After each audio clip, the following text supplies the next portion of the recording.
കാര്യം പോക്ക. അന്നക്കുട്ടി നിന്നെ കുറിച്ച് അപ്പായോട് എന്തൊക്കെയാ പറഞ്ഞെന്നറിയാവോ? എന്താ പറഞ്ഞ്? ഇന്ന് അപ്പാടെ വഴക്കുറപ്പാണോ? അപ്പാടെ കയ്യിൽ നിന്ന് കിട്ടുമ്പോ അറിയാം. അന്നക്കുട്ടീനെ കുറിച്ച് ചേട്ടായി അപ്പായോട് എന്തൊക്കെയാ പറഞ്ഞെന്ന് അന്നൂട്ടിക്ക് അറിയാവോ? അത് ഞാൻ പറയുന്നില്ല, അന്നൂട്ടിക്ക് സങ്കടാവും ഞാൻ പറഞ്ഞ. ചേച്ചി ഇങ്ങനെ യേശുവിന് പറഞ്ഞ് തമ്മിലടുപ്പിക്കുന്ന അത്ര നല്ല സ്വഭാവമല്ല കേട്ടോ.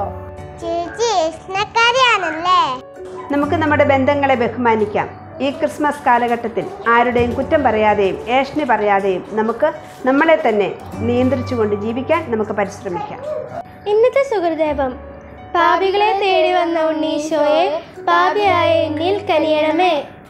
ഇന്നത്തെ വചനം: മറിയത്തെ ഭാര്യയായി സ്വീകരിക്കാൻ ശങ്കിക്കേണ്ട, അവൾ ഗർഭം ധരിച്ചിരിക്കുന്നത് പരിശുദ്ധാത്മാവിൽ നിന്നാണ്.